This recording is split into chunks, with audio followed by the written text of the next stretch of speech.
गजेंद्र सिंह शेखावत जी, केंद्रीय संस्कृति एवं पर्यटन मंत्री, भारत सरकार का आगमन हो चुका है।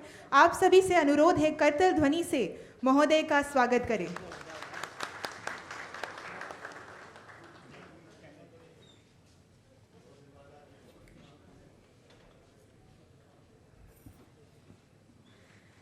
साथ ही प्रसार भारती के अध्यक्ष आदरणीय श्री नवनीत कुमार सहकल जी भी हमारे साथ उपस्थित है।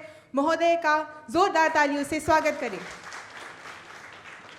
हमारे बीच उत्तर प्रदेश के उच्च शिक्षा परिषद के अध्यक्ष एवं बीएचयू के पूर्व वाइस चांसलर श्री गिरीश चंद्र त्रिपाठी जी मौजूद हैं। आप सभी से अनुरोध है कि करतल ध्वनियों से महोदय का स्वागत करें। आप सभी मंचस्थ अभ्यागतों का बहुत बहुत स्वागत है इस पुस्तक विमोचन कार्यक्रम में। आज के इस कार्यक्रम में सुप्रसिद्ध कथक नृत्यांगना एवं शिक्षाविद श्रीमती शालीना चतुर्वेदी जी की लिखी हुई पुस्तक भरत मुनि का नाट्य शास्त्र के बारे में मैं यही कहना चाहूँगी कि भारतीय सनातन मूल्यों, भारतीय संवेदना की आध्यात्मिक श्रेष्ठता का यह प्रमाणक है। यतो हस्त ततो दृष्टि, यतो दृष्टि ततो मन, यतो मन ततो भाव, यतो भाव ततो रस। शालीना जी योगा थेरेपिस्ट हैं। इन्होंने एक नई विधा कथक योगा के माध्यम से पूरे विश्व को मानसिक और शारीरिक बल दिया। सीसीआरटी सीनियर फेलोशिप रिसिपिएंट हैं और नाट्य शास्त्र पर पूरे विश्व में इनका उद्बोधन हुआ है। इनके शीघ्र प्रकाशित होने वाली पुस्तकें 64 कला एवं 16 संस्कार है। इन्होंने गुरुकुल की स्थापना की, जहां संसाधनहीन बालिकाएं नृत्य एवं वैदिक सभ्यता की शिक्षा ग्रहण कर रही हैं।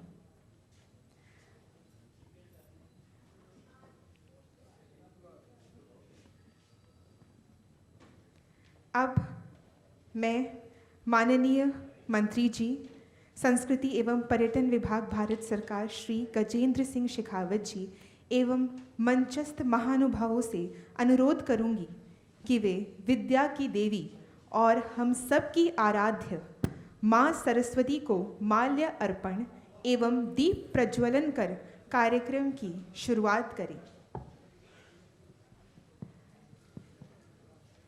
सरस्वती नमस्तुभ्यं वरदे कामरूपिणी विद्यारंभं करिष्यामि सिद्धिर्भवतु मे सदा।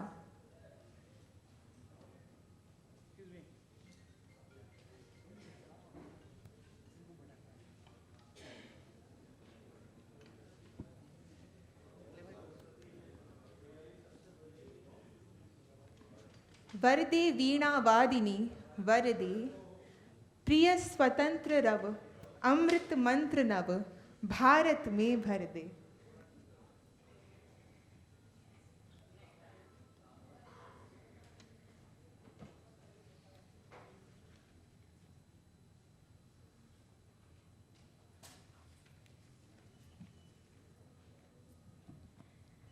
ज्ञान का यह दीपक हम मानव मन के भीतर प्रकाश को भरे, तिमिर से प्रकाश की ओर, असत्य से सत्य की ओर तथा मृत्यु से अमृतत्व की ओर ले जाने वाला यह ज्ञान का दीपक।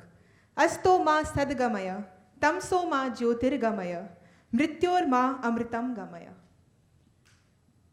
शुभम करोति कल्याणम आरोग्यम धन संपदम शत्रु बुद्धि विनाशाय दीपक ज्योति नमोस्तुते।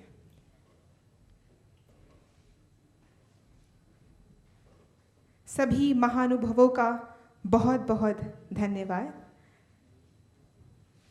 आपके आने से इस मंच की शोभा बढ़ गई है।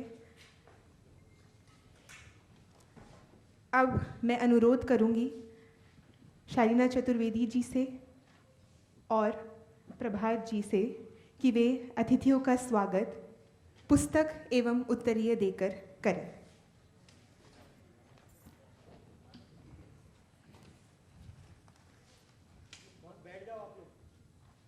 हमारे बीच माननीय श्री गजेंद्र सिंह शेखावत जी, केंद्रीय संस्कृति एवं पर्यटन मंत्री भारत सरकार, आपके संरक्षण में कला संस्कृति फलीभूत हो रही है, उसका विकास हो रहा है। आपका बहुत बहुत स्वागत है महोदय।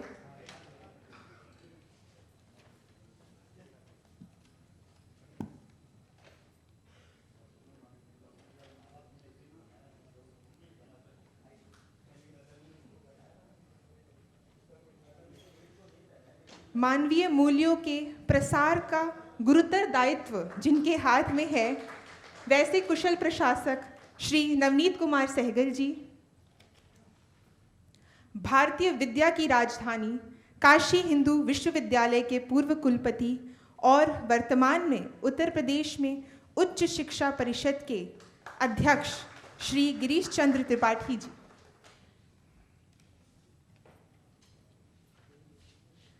अब मैं अनुरोध करूंगी प्रभात जी से कि वे आएं और हमारे अतिथियों का स्वागत करें।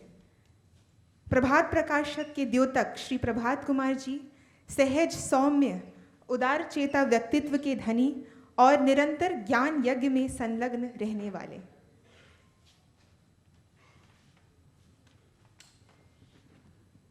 धन्यवाद वैष्णवी। इस सभागृह में उपस्थित कला जगत के मूर्धन्य हस्ताक्षर, कलाधर्मी, कलाकार, कला साधक, आप सबको मेरा सादर नमन।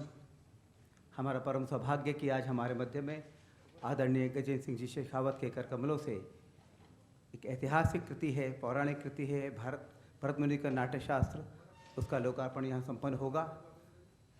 हमारा सौभाग्य कि आज आदरणीय नवनीत जी भाई साहब, आदरणीय डॉक्टर गिरीश जी हमारे मध्य में हैं। मैं उनका हृदय से स्वागत करता हूँ। शालीना दीदी का भी स्वागत है, जिन्होंने बहुत श्रम से, जतन से इस पुस्तक का प्रणयन किया है, क्योंकि ये सार्वकालिक ग्रंथ है जो भारतीय कला जगत में भारतीय कला दृष्टि विकसित करने के क्रम में इसका बहुत महत्व है। इस सभागृह में मैं देख रहा हूँ एक से एक वरिष्ठ समाजधर्मी वरिष्ठ अधिकारी हमारी दीदी हैं यहाँ पे, रश्मि दीदी, मैं उनका स्वागत करता हूँ। हमारे संस्कार भारती के अखिल भारतीय कार्यकारिणी के सदस्य माननीय अशोक जी हैं, उनका स्वागत करता हूँ। और भी जो वरिष्ठ लोग यहाँ सब हैं, मैं एक एक का नाम लूँगा तो बहुत समय लगेगा। आप सबका मैं प्रभात प्रकाशन की ओर से हार्दिक स्वागत और अभिनंदन करता हूँ। प्रभात प्रकाशन सदा ऐसी पुस्तकें प्रकाशित करता है कि भारतीय ज्ञान परंपरा को आगे बढ़ाए, भारत बोध विकसित करे और भारत की उज्ज्वल परंपरा को आलोकित करे। आप सबके आने से हमें संबल मिलता है। आपकी ये ऊर्जा, आपकी प्रेरणा हमें ऊर्जा देती है, बल देती है, शक्ति देती है कि ऐसी पुस्तकों का प्रकाशन करें। जब इस पुस्तक के प्रकाशन का क्रम आया तो मैंने दीदी से आग्रह किया कि भरत मुनि का नाट्यशास्त्र बहुत महत्वपूर्ण ग्रंथ है पर क्लिष्ट है। तो उन्होंने कहा उसी क्लिष्टता को दूर करने के लिए बहुत सरल, सुबोध, सुगम्य भाषा में मैंने इसका पुनर्लेखन किया है। और ये संयोग है कि जब इस पुस्तक का प्रकाशन का क्रम चल रहा था, उसी बीच में यह पुस्तक यूनेस्को द्वारा विश्व धरोहर में सम्मिलित की गई। ये हम सब के लिए बहुत गौरव और सौभाग्य की बात है। और इसके लिए मैं आदरणीय गजेंद्र जी भाई साहब का विशेष अभिनंदन करना चाहूँगा कि उनके प्रयासों से यह संभव हुआ और इस महत्वपूर्ण ग्रंथ को विश्व धरोहर की सूची में सम्मिलित किया गया। हम लोग सब समाजधर्मी हैं। कला क्षेत्र में भारतीय दृष्टि विकसित हो, उसमें ऐसे महत्वपूर्ण ग्रंथों का प्रकाशन बहुत महत्वपूर्ण है। पर दुर्भाग्य है कि सामान्य व्यक्ति के मन में ऐसी पुस्तकों के प्रति न तो अनुराग है, न अभिरुचि है और न इस प्रकार की कोई ऐसी कार्य प्रणाली है जिसकी वजह से ये समाज में विकसित हो। तो ये पुस्तक सामान्य जन के लिए भी लोकोपयोगी बने, घरों में रहे, लोग इसका अध्ययन करें, तभी इसके प्रकाशन की सार्थकता है। तो मैं हमेशा मंच से एक बात कहता हूँ कि हम सबको पुस्तक संस्कृति विकसित करने के उपक्रम में थोड़ा थोड़ा अपना योगदान देना चाहिए। अगर हम पढ़ने का अभ्यास अभी से डालेंगे तो आने वाले समय में हमारा ये अभ्यास और प्रबल होगा और पुस्तकों के प्रति हमारी रुचि बढ़ेगी। आप सब आए, आपका आने से हमें हर्ष हुआ है। मैं हृदय से आप सबका पुनः स्वागत करता हूँ। बहुत बहुत स्वागत है आपका। बहुत बहुत धन्यवाद महोदय। अब वह विशिष्ट मुहूर्त का समय आ गया है जिसका हम सबको बहुत बेसब्री से इंतज़ार था। इस महानीय ग्रंथ का लोकार्पण माननीय अतिथियों के कर कमलों द्वारा संपन्न किया जाएगा।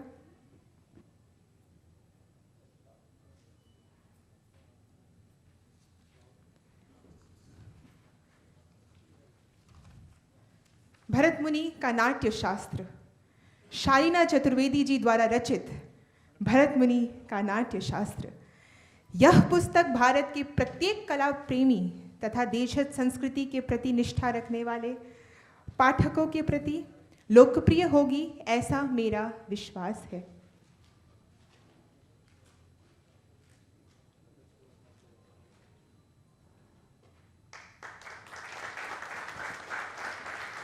भरत मुनि जी के आशीर्वाद से आज हम सब इस ऐतिहासिक क्षण के साक्षी बन रहे हैं।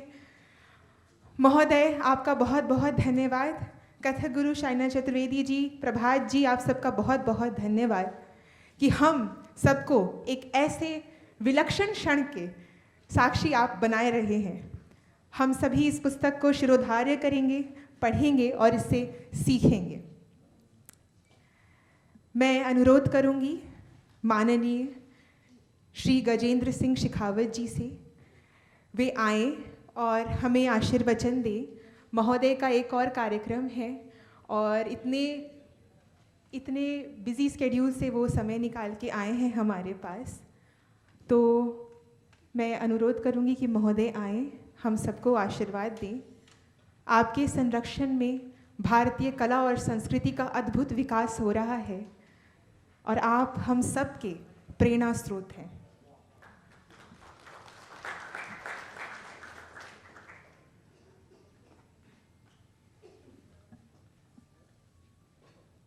भरत मुनि के नाट्यशास्त्र पर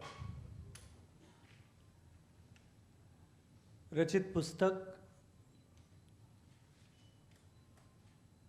और पुस्तक रूपी प्रसून जो एक बड़े पुरुषार्थ का प्रसाद है, आज उसके विमोचन के अवसर पर हम सब के बीच में उपस्थित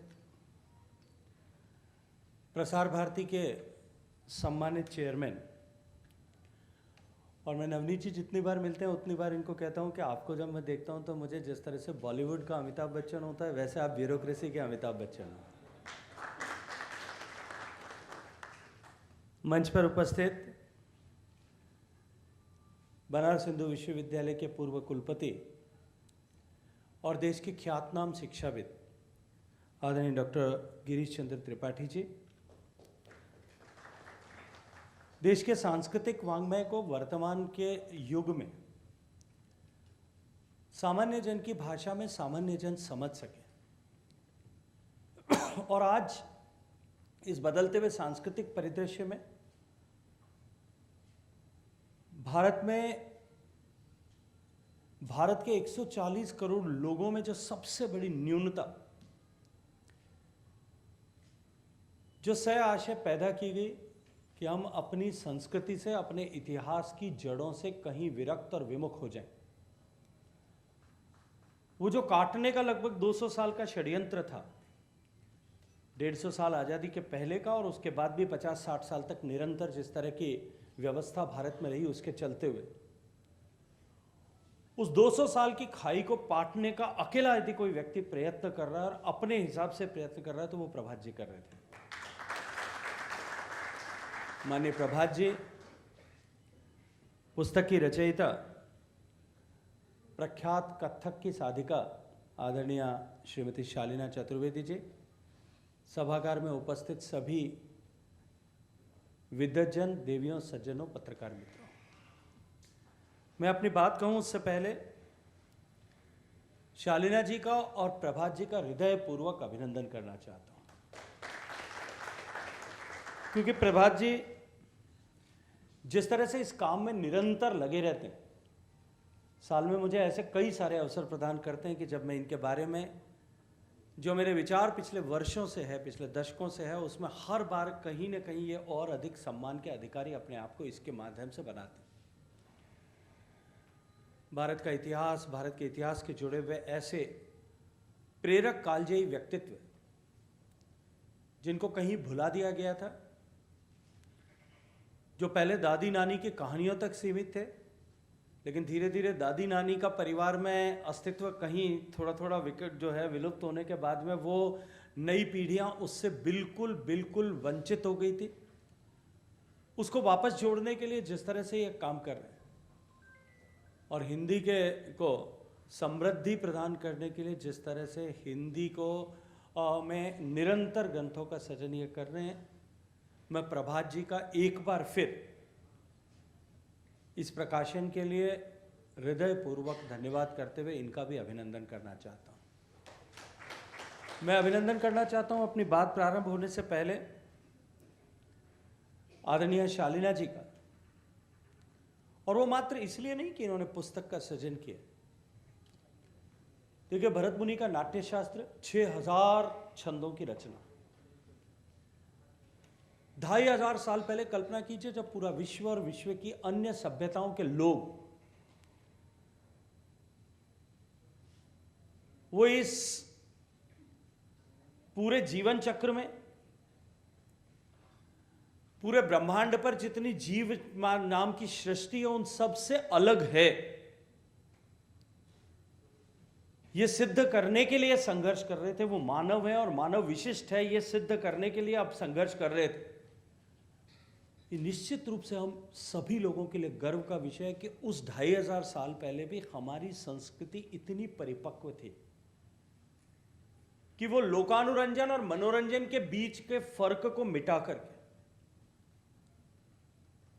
व्यक्ति के स्वस्थ मनोरंजन के लिए किन तत्वों की आवश्यकता है, उन नव रसों को पहचान करके उन नव रस को 6000 छंदों में संग्रहित संकलित करके उन्होंने जिस क्लिष्ट ग्रंथ का सृजन किया, उस क्लिष्ट ग्रंथ को सामान्य शब्दों में लिख करके सामान्य मेरे जैसे लोगों के लिए उपयोगी बनाना, ये निश्चित रूप से एक बहुत बड़ा साहस था। और इसमें होने वाली छोटी सी चूक, इस विषय के जो मर्मज्ञ हैं, जिन लोगों ने इस विषय पर काम किया है, जिन्होंने साधना की है, क्योंकि अनेक तरह के मत और विचार जो है, विचार वैशिष्ट्य, अलग अलग तरह की परंपराएं भरत मुनि के बाद में निकल करके इस देश में बनी है, उन सबको के आने वाली अवश्यंभावी चुनौती के बावजूद भी इस साहस को जुटाना, इसके लिए मैं आदरणीय शालीना जी का हृदयपूर्वक अभिनंदन करते हुए इनकी बहुत सारी इनके प्रयासों की और इनके साहस की प्रशंसा करना चाहता हूं। मित्रों, आज का यह कार्यक्रम केवल एकमात्र पुस्तक का विमोचन का कार्यक्रम नहीं है, अपितु यह कार्यक्रम उस महान परंपरा के पुनर्स्मरण का अवसर है जो परंपरा, जिस परंपरा ने भारत को एक भूमि के टुकड़े से अलग करके एक भावलोक के रूप में, पूरे विश्व के रूप में अपनी अलग एक पहचान बनाई थी। और उन लोगों की उस परंपरा जो उन लोगों ने स्थापित की थी, ज्ञान को जिस उत्कर्ष तक हमारी उस सनातन परंपरा में ले जाया गया था और ज्ञान को पीढ़ी दर पीढ़ी हस्तांतरित करने की जो व्यवस्था हमारे यहां पे हमारे ऋषियों मनीषियों ने सृजित की थी, ये उसी का परिणाम था कि हमारे बाद में बनी हुई सारी सभ्यताएं काल के थपेड़ों के प्रहार न सह सकी और वो समाप्त हो गई, लेकिन हमारी ये काल की कालजयी परंपरा कालजयी बनी रही, सनातन बनी रही, नित्य बनी रही, नूतन बनी रही और निरंतर प्रवाहमान बनी रही। अनेक प्रयास हुए, अनेक तरह की चुनौतियां आई, कभी तलवारों की ताकत पर मिटाने की कोशिश की गई, कभी बौद्धिक प्रदूषण के माध्यम से बदलने की कोशिश की गई। वर्तमान के युग में अनेक तरह के प्रयास कुछ उजागर रूप से, कुछ छुपे रूप से इस दृष्टिकोण से किए जा रहे हैं, लेकिन उसके बावजूद भी शालीना जी जैसे साधकों के द्वारा अपना जीवन जो इस निमित्त समर्पित किया गया, ये जो स्वस्थ परंपरा भारत में थी, इस परंपरा ने भारत की संस्कृति को प्रवाहमान बनाने का काम किया है। नाट्यशास्त्र केवल एक किसी विषय को लेकर के लिखा हुआ एक रिसर्च डॉक्यूमेंट नहीं, आज से 2500 साल पहले रचित वो ग्रंथ आने वाले 2500 साल बाद में भी स्टेज पर परफॉर्म किए जाने वाले या स्टेज से नीचे मनोरंजन के लिए जब मनुष्य के मन, आत्मा और शरीर तीनों को प्रसन्न करने के लिए किसी जो है कि कोई परफॉर्मेंस की जाए, उसके लिए आने वाले 2500 साल बाद में भी एक गाइडिंग प्रिंसिपल के तरह, एक एनसाइक्लोपीडिया की तरह ये जो है ग्रंथ काम करेगा। उस ग्रंथ को सामान्य जन के लिए सुलभ कराने का काम जो किया है, मैं शालीना जी का धन्यवाद करते हुए विश्वास के साथ में एक बात कह सकता हूं कि इस विधा को पढ़ने वाले लोगों के लिए, इस विधा को जीने वाले लोगों के लिए, इस विधा में काम करने वाले लोगों के लिए, इस विधा को पढ़ाने वाले लोगों के लिए और इस विधा का अभ्यास करने वाले लोगों के लिए, इन सब के लिए निश्चित रूप से भरत मुनि का नाट्य शास्त्र जो जिस रूप में आदरणीय शालीना जी ने सृजित किया है, ये आपने इनको, अब तक इनकी पहचान कथक की साधिका के रूप में थी, कथक की गुरु के रूप में थी। मैं मानता हूं कि इस पुस्तक के सृजन के बाद में, इस पुस्तक प्रसून के प्रकाशन के बाद में, इनकी पहचान संस्कृति की सेविका के रूप में, एक संस्कृति की साधिका के रूप में, एक दृष्टा के रूप में बनने वाली। मैं शालीना जी का बहुत सारा धन्यवाद करते हुए कि उन्होंने केवल नृत्य सिखाने तक या भारत की संस्कृति के इस स्वरूप को आगे आने वाली पीढ़ी तक हस्तांतरित करने के लिए ही काम नहीं किया, अपितु इस पुस्तक के सृजन के माध्यम से भारत की संस्कृति की आत्मा को जीवंतता प्रदान करने का काम किया है। मैं इनकी प्रशंसा करते हुए, इनका अभिनंदन करते हुए मुझे अवसर प्रदान किया, उसके लिए हृदयपूर्वक धन्यवाद करता हूँ। ये पुस्तक मित्रों अभी उस समय में आई है जब ये निश्चित रूप से इसकी प्रासंगिकता और अभी बढ़ गई। अभी आदरणीय प्रभात जी जब बात कर रहे थे तब ये कह रहे थे, चिंता व्यक्त कर रहे थे कि इन सारे विषयों, भाई साहब सुनील जी आप ऊपर आ जाए, इन सारे विषयों को लेकर के न तो वर्तमान युग में वर्तमान पीढ़ी का कहीं कोई अनुराग है और न कोई अभिरुचि है।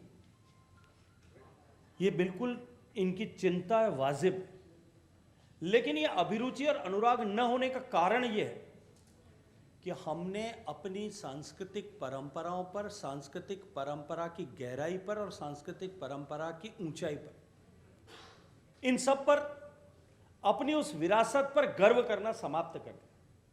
और वो गर्व करना समाप्त इसलिए किया कि वो जो गुलामी की मानसिकता लगातार 150 सालों तक अंग्रेजों के गुलाम रहने और उस गुलामी के कालखंड में, और मैंने कई बार इस बात को बहुत जिम्मेदारी के साथ में कहा है कि मुसलमानों की गुलामी का वो कालखंड जो लगभग 600 साल, 550 साल, 600 साल का था, और उसमें तलवार की ताकत पर औरंगजेब जैसे क्रूर व्यक्ति ने देश की सनातन संस्कृति को जो है जड़ों से काटने के प्रयास किए थे, लेकिन वो उतना नुकसान नहीं कर पाए थे जितने इस 150 साल के बौद्धिक षड्यंत्र ने किया था।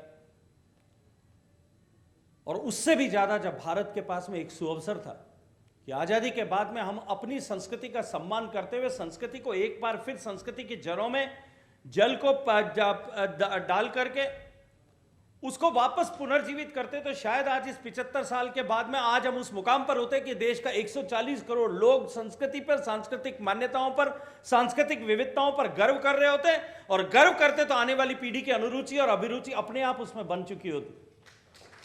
लेकिन दुर्भाग्य से बीच के 60 साल 70 साल का कालखंड भी इस तरह का रहा कि वहां भी शायद हम स्वतंत्र तो हो गए थे, लेकिन हम फिर भी हमारी मानसिक गुलामी जो है वो वहीं की वहीं खड़ी थी।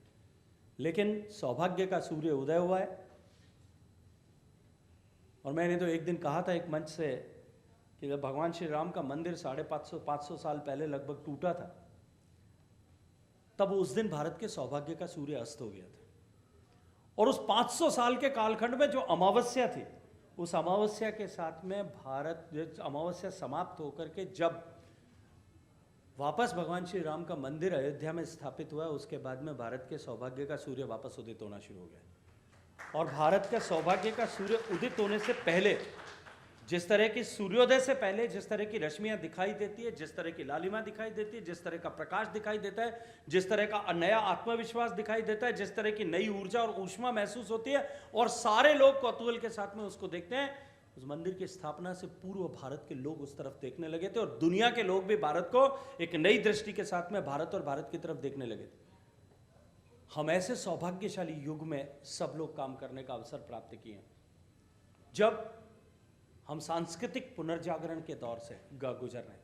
हमारा देश एक बार फिर एक नई करवट लेकर के नए आत्मविश्वास के साथ में अपने प्राचीन गौरव को अपनी रगों में समाहित करते हुए एक बार फिर उस गौरव बोध के साथ में आगे बढ़ रहा है। उस समय में इस पुस्तक का सृजन निश्चित रूप से हमारी सांस्कृतिक परंपराओं पर विश्वास को, सांस्कृतिक परंपराओं के प्रति सम्मान को और उसके कारण से गौरव को जो है वो समाहित करने, गौरव को जागृत करने, गौरव भान को जागृत करने की दिशा में बहुत बहुत सार्थक प्रयास होगा। एक बार फिर हृदयपूर्वक अभिनंदन करते हुए, क्योंकि मुझे एकाएक हमारा कार्यक्रम बदल गया था, मुझे मुंबई जाना है तो मेरी फ़्लाइट थी 1:15 बजे, इसलिए मैंने आग्रह किया शालिना जी से कि शाम के बजाय अगर आप सुबह रखेंगी तो मैं भी 5 मिनट आपके इस कार्यक्रम में आपके साथ में शरीक हो पाऊँगा। आपने मेरे अनुरूप इस कार्यक्रम को अलाइन किया, मैं एक बार फिर उसके लिए भी आपका धन्यवाद करते हुए सभी मंचस्थ लोगों से, विशेष रूप से आदरणीय सुनील जी भाई साहब यहाँ हैं, आदरणीय गिरीश जी भाई साहब यहाँ हैं, इन दोनों से हृदयपूर्वक क्षमा प्रार्थना करता हूँ कि मुझे बीच में छोड़ करके जाना पड़ेगा। मुझे निश्चित रूप से मेरा व्यक्तिगत नुकसान है। गिरीश जी भाई साहब के कुछ शब्द सुन करके मुझे निश्चित ही कुछ न कुछ नई प्रेरणा और नया कुछ सीखने को अवश्य मिलता। वो मेरा लॉस जो है वो एज इट इज़ रहेगा, लेकिन फिर भी आप सबको बहुत सारी बधाई देते हुए आप सबका हृदयपूर्वक धन्यवाद। भारत माता की।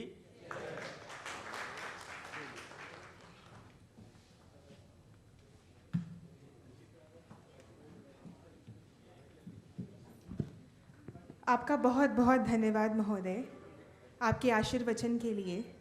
आप हमें ऋषियों की आर्ष परंपरा तक ले गए, जहाँ ऋषि ऋषिकाएँ स्वच्छंद होकर कला संस्कृति के विकास के लिए तत्पर रहती थी, और अब आपके होने से हमें ये विश्वास है कि हम वापस उस आर्ष परंपरा पे जाएंगे, जहाँ कला और संस्कृति का नव विकास होगा और पूरे विश्व के धरोहर में भारतीय कला संस्कृति का झंडा बहुत ऊंचा लहराएगा। बहुत बहुत धन्यवाद आपका महोदय। हमारे बीच भारतीय राजनीतिक चेतना और वैचारिक सूझबूझ के साथ राष्ट्र सेवा की संकल्पना करने वाले आदरणीय श्री सुनील देवधर जी उपस्थित हैं। महोदय, आपका बहुत बहुत स्वागत है। मैं अनुरोध करूंगी प्रभात जी से कि वे महोदय का स्वागत पुस्तक एवं उत्तरीय देकर करें। माननीय श्री सुनील देवधर जी पूर्व राष्ट्रीय सचिव भारतीय जनता पार्टी एवं वर्तमान में सह प्रभारी भारतीय जनता पार्टी आंध्र प्रदेश। बहुत बहुत स्वागत आपका महोदय।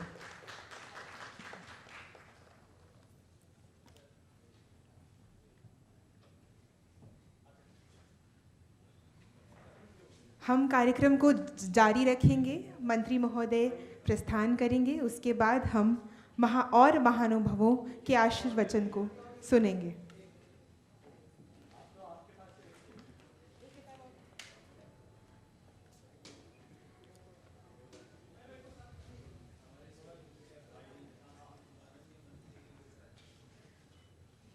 शालीना चतुर्वेदी जी द्वारा लिखित भरत मुनि का नाट्य शास्त्र।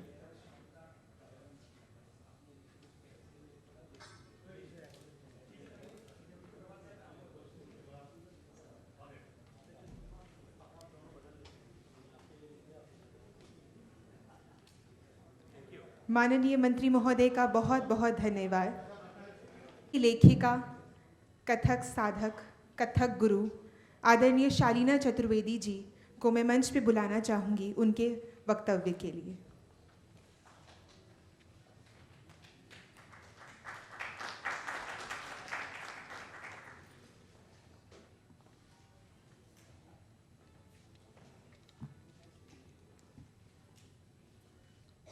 जय नटराज राजा। ओम पूर्णमदः पूर्णमिदं पूर्णात् पूर्णमुदच्यते पूर्णस्य पूर्णमादाय पूर्णमेवावशिष्यते। माँ सरस्वती का आह्वान करती हुई अग्नि देवता को नमन करती हुई, आर्ष परंपरा को नमन करती हुई मैं ऋग्वेद का प्रथम सूक्त आपके सामने रखती हूँ। अग्नि मीडे पुरोहितम यज्ञस्य देव ऋत्विजम होतारम रतन धातमा। ये हमारी संस्कृति है और ये हमारी लेखनी है। इस सारस्वत याज्ञिक अनुष्ठान में आप सबों का स्वागत है। मंच पर उपस्थित सभी विद्वज्जनों को मेरा प्रणाम और दर्शक दीर्घा में बैठे सभी विद्वज्जनों को मेरा सादर नमन। श्रीनिवास सर यहाँ मुझे दिख रहे हैं, पांडे सर यहाँ मुझे दिख रहे हैं और इतने लोग मुझे दिख रहे हैं कि वाकई नाम लूँ तो समय लगेगा। आप सबों को मेरी ओर से नमन और बहुत बहुत धन्यवाद यहाँ आने के लिए। क्योंकि और एक बात मैं कहती हूँ कि प्रत्यक्ष रूप से जो हमें यहाँ नज़र आ रहे हैं उनको तो नमन है ही, परोक्ष रूप से जो यहाँ हैं अर्थात हमारी आर्ष परंपरा के कितने साधु संत यहाँ उपस्थित हैं जो शायद हमें नज़र नहीं आ रहे, पर उनकी ऊर्जा हमें समझ में आ रही है। ये है हमारी सनातन संस्कृति। जो नहीं है वो भी यहाँ है। भरत मुनि जी को प्रणाम करते हुए, उनको अपनी प्रेरणा स्रोत मानते हुए मैं उनका नमन कर रही हूँ। नृत्यावसाने नटराज राजो ननाद ढक्काम नव पंचवारम उद्धर्तु कामा सनकादि सिद्धा एतत् विमर्शे शिव सूत्र जालम। भगवान शिव ने नृत्य के बाद जब अपनी डफली बजाई, अपनी डमरू बजाई, तो वहां से 14 माहेश्वर सूत्र निकले।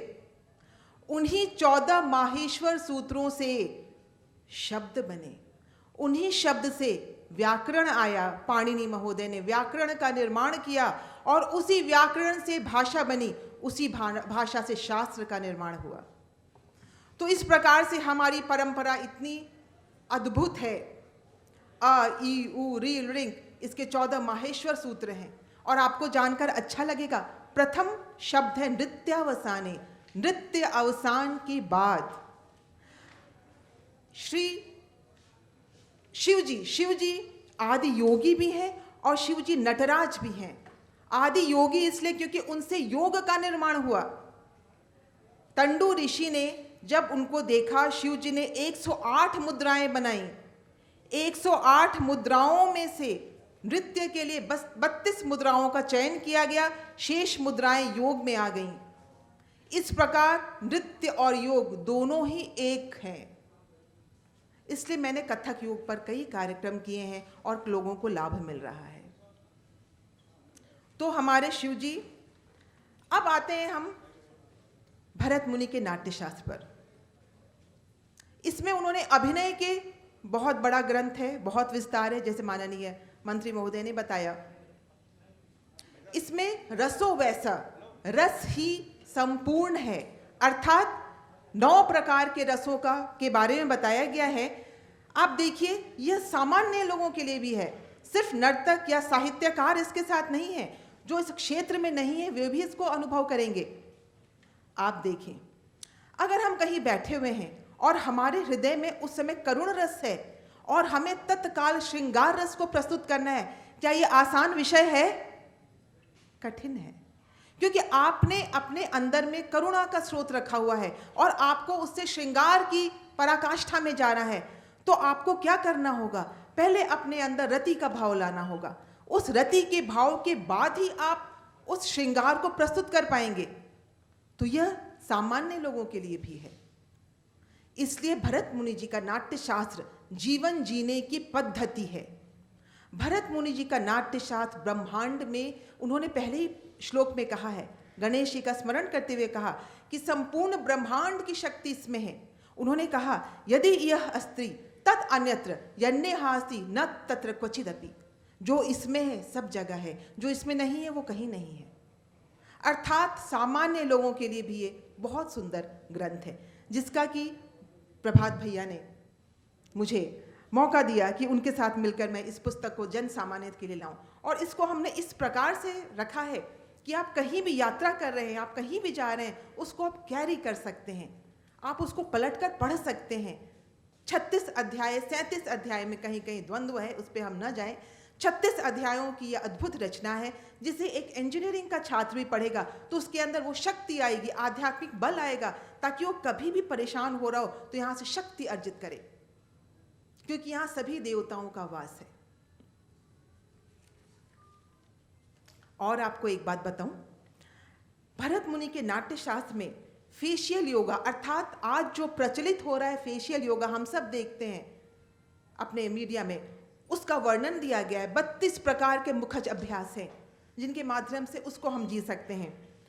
माइंड रीडिंग इसमें है, आप किस प्रकार से टेलीपैथी के माध्यम से एक दूसरे को समझ पा रहे हैं, यह इसमें दिया गया है। आप किस प्रकार से आपके नख से सिर तक किस प्रकार से संचालन हो रहा है और किस प्रकार से आप शक्ति अर्जित कर सकते हैं, यह आप देख सकते हैं। इसलिए आप लोगों को पुनः धन्यवाद, और मेरा आग्रह रहेगा भरत मुनि के नाट्य शास्त्र को अवश्य पढ़ें और मुझे आशीर्वाद दें। अगले कार्यक्रम में पुनः आपसे मुलाकात होगी जब मैं 64 कलाओं को लेकर आपके समक्ष आऊंगी। धन्यवाद, आभार, नमस्कार।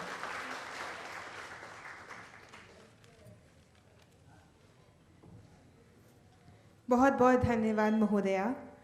आपके इस अथक प्रयास से हम सभी को भारतीय दर्शन कला, शास्त्र, नृत्य, नाट्य, अध्यात्म का परिचय होगा।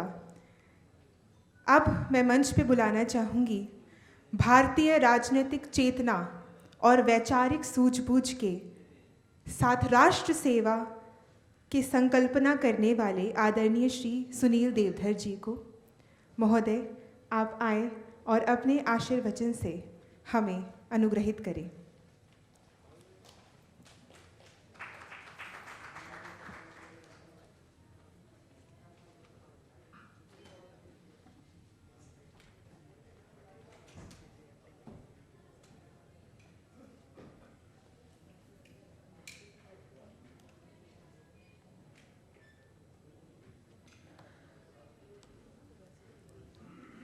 सभी को नमस्कार। एक स्वाभाविक प्रश्न सबके मन में होगा कि एक नाट्य शास्त्र के ऊपर लिखी गई एक बेहतरीन पुस्तक के विमोचन में एक पॉलिटिशियन का क्या काम है। केंद्रीय मंत्री तो उस विभाग के मंत्री है, तो उनके हाथों विमोचन होना सौभाग्य है, उनका अधिकार है। लेकिन मैं तो एक पॉलिटिशियन करके ही परिचय है, तो मैं आपको ज़रूर बताना चाहूँगा कि राजनीतिक कार्यकर्ता और राजनीति ये एक बहुत सुंदर ड्रामा है, और इसलिए ये जो ड्रामा है ये आप देखते हैं रोज किस तरह से नए नए रंग और रूप लेकर सामने आता है। और बुद्धिजीवी और बहुत बड़े बुद्धिमान चाणक्य जी ने उसकी तुलना किसके साथ की है वो मैं यहाँ नहीं बताऊंगा, लेकिन आप सब लोगों को पता है। इस मंच पर विराजमान डॉक्टर गिरीश त्रिपाठी जी, नवनीत सहगल जी और शालीना जी, जिन्होंने मुझे यहाँ पर बुलाया, इन्होंने बुलाया तो मुझे ये नहीं बताया कि आपने कितना समय बोलना है, और मिनट टू मिनट भी मेरे सामने है नहीं, और मेरे परिचय में ये बताया नहीं कि मैं MSc B.Ed हूँ, मतलब एक टीचर रहा हूँ। तो जब तक बेल बजती नहीं है हम लोग अपना बोलना बंद नहीं करते। इन्होंने बेल का आयोजन किया नहीं है, और पूर्वोत्तर पे मेरे भाषण 2-2, 3-3 घंटा चलते थे। तो सामने वाले मुझे कुछ लोग घड़ी दिखाते थे, पीछे बैठे हुए रात के व्याख्यान में कैलेंडर दिखाते थे, दिन बदल रहा है अब चुप हो जाओ। मोदी प्रधानमंत्री नहीं बने थे तब आतंकवाद के दिन चल रहे थे, तो सामने बैठे हुए एक व्यक्ति ने रिवॉल्वर बाहर निकाला। मैंने कहा भैया मैं चुप हो जाता हूँ, उसको अंदर रख दे। उसने कहा ये आपके लिए नहीं लाया है, आपको यहाँ भाषण देने के लिए जिसने बुलाया है उसके लिए लाया है, तो आपके जाने के बाद उसको मैं देख लूँगा। तो चूंकि मुझे बहन शालीना ने बुलाया है तो उनकी सुरक्षा मेरी जिम्मेवारी है, तो बहुत ज़्यादा मैं उतना ज़्यादा नहीं बोलूँगा। देखिए ये एक ऐतिहासिक काम शालीना जी ने किया है, क्योंकि भारतवर्ष को अगर भारत के रूप में अपने वास्तविक स्वरूप में अगर प्रकट होना है तो हजारों बातें बताने के बावजूद अर्जुन के समझ में नहीं आ रहा था कि भगवान कृष्ण क्या बता रहे हैं। तब अंततो गत्वा भगवान कृष्ण को विराट रूप दर्शन उसको दिखाना पड़ा। कृष्ण को यह दिखाना पड़ा कि भैया ये सब मर चुके हैं, तुम निमित्त मात्र हो। और जब विराट रूप दर्शन देखा तब अर्जुन, आजकल की भाषा में कहेंगे तो कन्विंस्ड हो गया, तब तक कंफ्यूज्ड था। अंग्रेजों के खास करके मैकॉले सिस्टम के आने के बाद में शिक्षा दीक्षा में अगर भारतवर्ष को इस मूर्छा से, इस कोमा से अगर बाहर निकालना है, कंफ्यूज्ड भारत को अगर बाहर निकालकर उसको अगर कंफर्म करना है, उसको कन्विंस करना है, तो जो सबसे ज्यादा प्रभावशाली माध्यम है जिससे आप कन्विंस कर सकते हैं, फिर एक बार अपने स्वरूप में उसको प्रकट कर सकते हैं, तेजस्वी स्वरूप में दुनिया में गगन मध्य में मध्याह्न के सूर्य के समान अगर हम भारत को ला सकते हैं, तो उसका सबसे श्रेष्ठतम मार्ग ये कला का माध्यम है, संगीत का माध्यम है, नाट्य का माध्यम है। और इसको आज इन्होंने इतने सरल भाषा में लाया है, इसलिए अभिनंदन के पात्र हमारी बहन शालीना चतुर्वेदी। ये जो भरत मुनि द्वारा जो नाट्य शास्त्र की ग्रंथ है, it is not only for drama. नाट्य शास्त्र लिखा है और इस शास्त्र के अंदर संगीत है, सभी प्रकार की कलाएं भी है। नाट्य उसका एक पार्ट है। और नाट्य जो है, इसने कितने बड़े काम किए हैं अगर आपको कल्पना करनी है तो सबसे पहली बात आप रामायण की देखिए। राम मंदिर की बात तो हुई, यहां पर मैं सुन रहा था कि भव्य राम मंदिर खड़ा रहा, लेकिन रामायण भारत में 10,000 साल मान लीजिए होकर गए, तो आज 10,000 साल बाद रामायण पता क्यों है सब लोगों को? ये कहां से आया? ये अगर रामायण हजारों वर्ष होने के बाद लोगों को आज भी याद है, तो उसका एकमात्र कारण है कला है, संगीत है और नाट्य है। और अगर ये गांव गांव में रामलीलाएं नहीं होती, और ये रामलीलाएं आज से नहीं चल रही है, सैकड़ों वर्षों से चल रही है, उन रामलीलाओं ने जो है रामायण को जिंदा रखा। दादी मां की कहानियों ने रामायण को जिंदा रखा। स्टोरी टेलिंग भी एक कला है। यह बात अलग है कि एकता कपूर जैसी बहुत सारी डायरेक्टर्स आने के बाद हमारे देश में कईयों की संख्या बढ़ाने की होड़ लगी है अलग अलग सीरियल्स के माध्यम से। इस घर पर बदला लेना यही मेरे जिंदगी का एकमात्र लक्ष्य है बोलकर अलग अलग प्रकार के हाव भाव दिखाकर विभत्स रूप, वो रस जो आपने कहा ना, विभत्स रस से महिलाओं को प्रेजेंट करके हमारे मूल संस्कारों का को बिगाड़ने वाली सीरियल्स बहुत बड़े पैमाने पर जब आने लगी, तब हमारी ये महान निर्देशिकाएं भूलती है 10,000 वर्ष होकर गए रामायण को इस देश में। 10,000 वर्षों में किसी भी मां बाप ने अपने बेटी का नाम कैकेयी नहीं रखा है, लेकिन वो एक जनजाति महिला, जब कोई व्हाट्सएप लोकेशन नहीं था, जब कोई पत्र भेजने की कोई व्यवस्था नहीं थी, पत्र भेजना है तो पता नहीं था प्रभु रामचंद्र जी का, सिर्फ दिल की पुकार, अंतरात्मा की पुकार कि मेरे राम मेरे घर आएंगे। और वो पुकार पहुंचती है और ढूंढते ढूंढते प्रभु रामचंद्र जी शबरी माता के घर में पहुंचते हैं, उनके जूठे बेर खाते हैं। उस शबरी माता का शबरी नाम अजरामर हो गया इस देश में। लाखों परिवारों ने अपने बेटी का नाम कैकेयी नहीं रखा, शबरी रखा। लेकिन इस कैकेयी को जिंदा रखने वाले, इस शबरी को जिंदा रखने वाले महाराजा दशरथ के नसीब में उनका श्राद्ध करना उनके बेटे के हाथों श्राद्ध करना नहीं था, साथ में नहीं थे प्रभु रामचंद्र जी, लेकिन एक गिद्ध जटायु जिसने युद्ध किया रावण के साथ और अपना बलिदान दिया सीता माता की रक्षा करने के लिए, और आखिरी दम तक इसलिए जीवित रहा क्योंकि अगर मैं जीवित नहीं रहूंगा तो रावण कौन सी दिशा में लेकर गया है, रावण लेकर गया है, कौन सी दिशा में लेकर गया है, यह बताने वाला कोई नहीं रहेगा प्रभु रामचंद्र जी को। और इसलिए प्रभु रामचंद्र आने तक वो गिद्ध जीवित रहा। उस गिद्ध का अंतिम संस्कार जो है प्रभु रामचंद्र जी ने किया है। सामाजिक समरसता का संदेश ये प्रभु रामचंद्र जी के रामायण में देखने को मिलता है।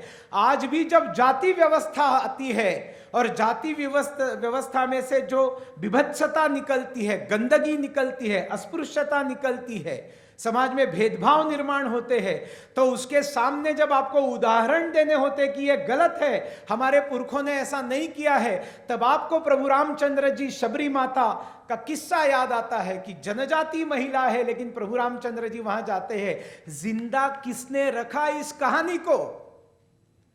नाट्य ने रखा, संगीत ने रखा, चित्रकला ने रखा। ये इसका महत्व है। हम लोगों ने इसको पहचाना नहीं पहचाना, प्रखर राष्ट्रवादी कोई है उन्होंने पहचाना नहीं पहचाना, वामपंथियों ने इसका बहुत अच्छा उपयोग कर लिया। झूठ के ऊपर झूठ, झूठ के ऊपर झूठ, झूठ के ऊपर झूठ। एक व्यक्ति पुस्तक लिखेगा, कोई रेफरेंसेस नहीं, उसमें झूठ लिखेगा। दूसरा व्यक्ति साल भर बाद दूसरा वामपंथी पुस्तक लिखेगा, पहले पुस्तक का रेफरेंस देगा। तीसरा वामपंथी 4 साल बाद 3-4 लोग और पुस्तक लिखेंगे, ये इन दोनों के पुस्तकों के रेफरेंसेस देंगे और 20-25 किताबें फिर तैयार हो जाएगी।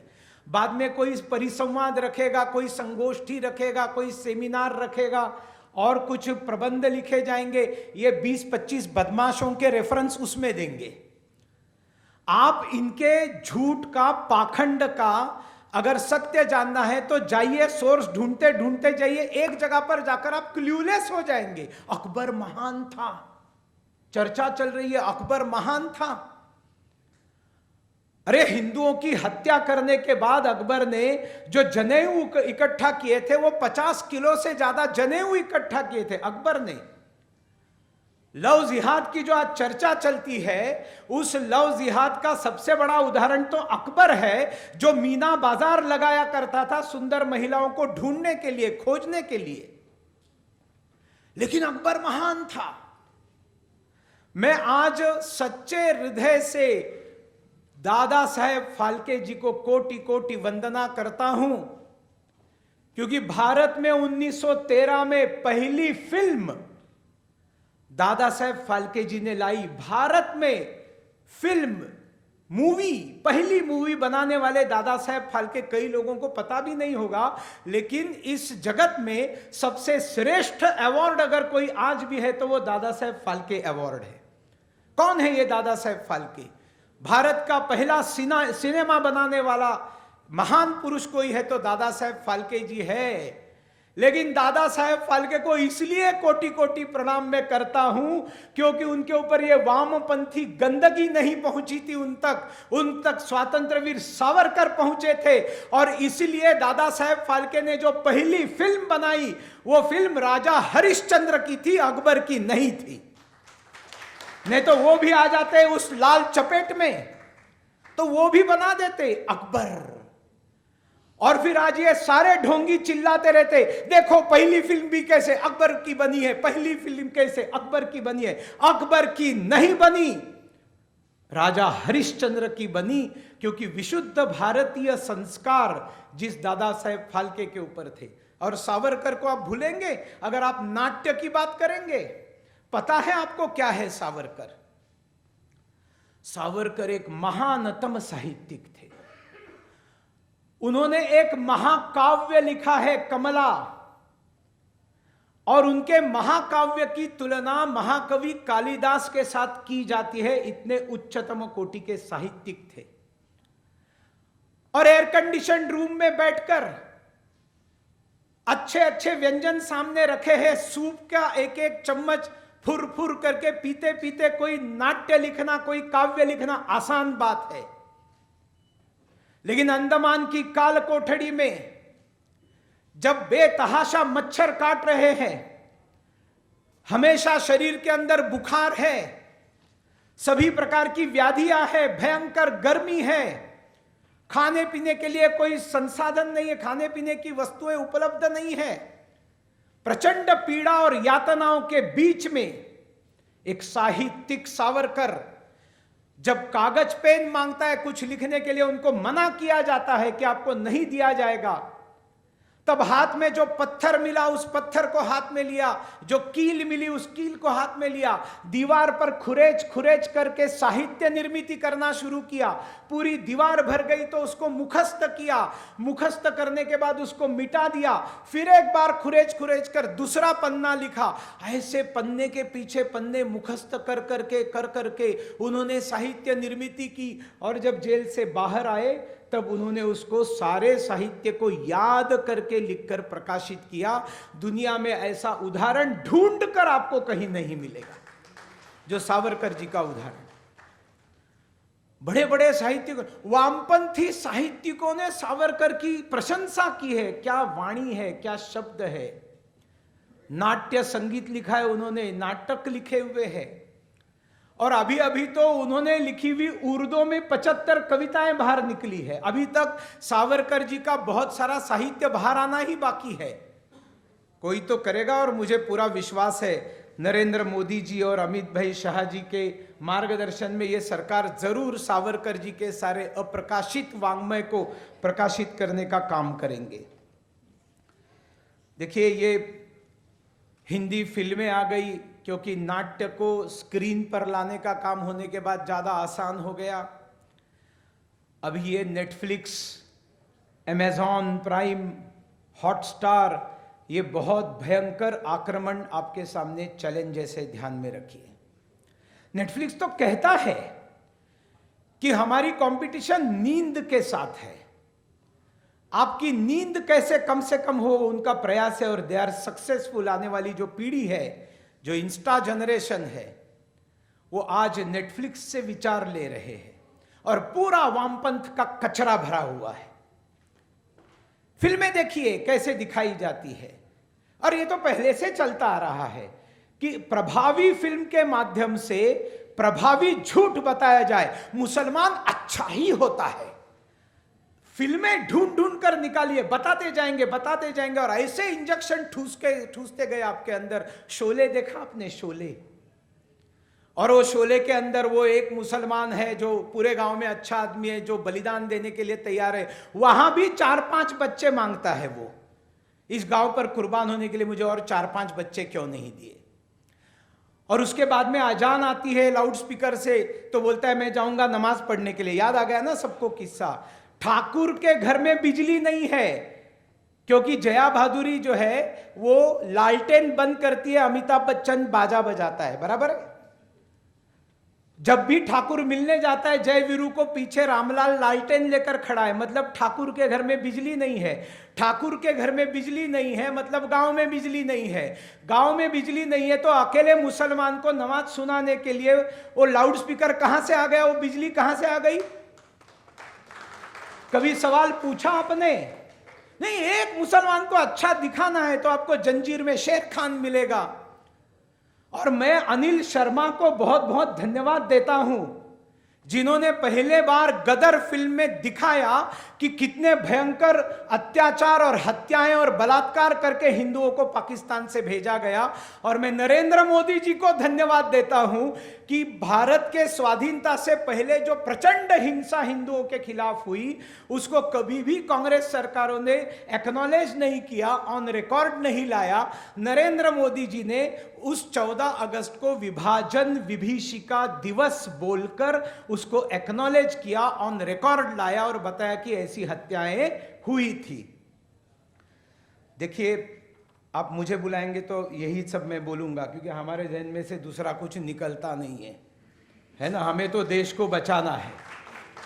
और देश को बचाना है तो ये सत्य लोगों के सामने जाना पड़ेगा। और उस संस्कृत सुभाषित से मैं सहमत नहीं हूं, सत्यम ब्रूयात प्रियम ब्रूयात मां ब्रूयात सत्यम अप्रियम।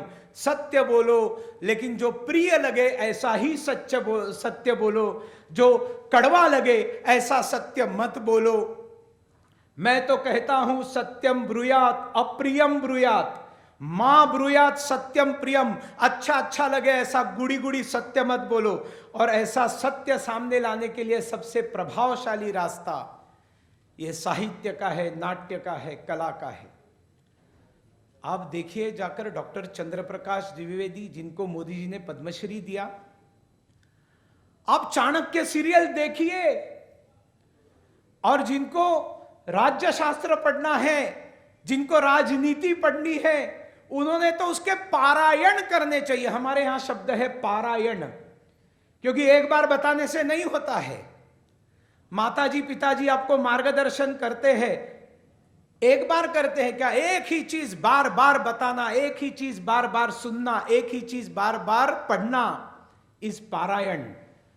और कुछ चीजों का पारायण करना चाहिए। उसमें चाणक्य सीरियल है, उसमें उपनिषद गंगा है जो आपको देखने को मिलेगी, और एक संस्कृति संहिता है, उसको भी आप दूरदर्शन में जाकर देखिए। नवनीत जी, प्रार्थना है आपसे, ये जो सीरियल्स है ये भयंकर जबरदस्त सीरियल्स है और ये दूरदर्शन में है, अवेलेबल है। इनका पुनर्प्रकाशन कीजिए, फिर एक बार दिखाने की व्यवस्था कीजिए, क्योंकि भारत बेवकूफों का देश नहीं था। कितना यहां पर राजनीति का चिंतन हुआ है, राजा ने कैसा व्यवहार करना चाहिए। ये महिला वगैरह घर के अंदर पर्दे में रखने की चीजें नहीं थी। ये आपको बी.आर. चोपड़ा ने महाभारत में दिखाया, रामानंद सागर ने रामायण में दिखाया। कोई महिला घूंघट लेकर नहीं है, कोई महिला पर्दे में नहीं है, क्योंकि महिला को घूंघट और पर्दे में रखना हमारे भारत में कभी बताया ही नहीं है। ये जो 800 साढ़े 800 साल का मुसलमानों का आक्रमण हुआ, उसमें से जो कुरीतियां आई, उन कुरीतियों में, अविश्वास में से, कुसंस्कारों से ये हिजाब और पर्दा वगैरह सब आ गया। पर्दे में रहने दो, पर्दा ना उठाओ, पर्दा जो उठ गया तो भेद खुल जाएगा। ऐसे बहुत सारे भेद खुल जाएंगे जब इनके पर्दे उठाना चालू करेंगे।